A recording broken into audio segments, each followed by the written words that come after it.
Well, your roof is one thing you might not worry about keeping clean. But insurance companies are now saying you should. Consumer reporter John Matarese explains how it could affect your policy so you don't waste your money. Is your roof dirty? Does it have dark streaks or perhaps some green moss growing on it? It's not just a nuisance.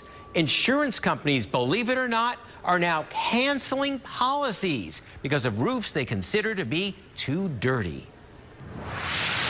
Bob Foppe never thought much about the dark streaks on his roof. After all, it wasn't leaking. That was until he received a letter from his insurance company threatening cancellation. I got a letter from my insurance company. They'd come on a day I wasn't home, walked around the outside, took some pictures.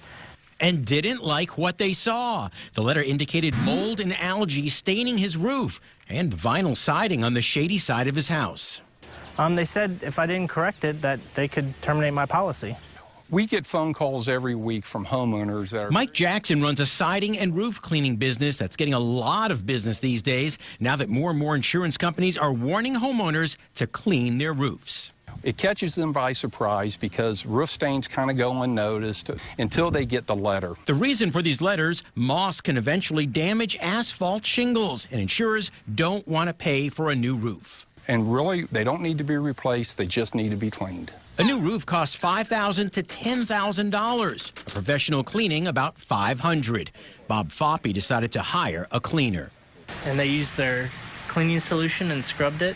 More importantly, it prevented a costly insurance cancellation.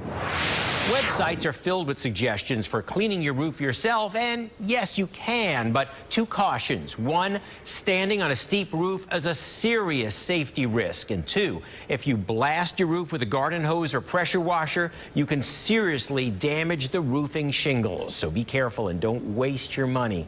I'm John Matarese. A plane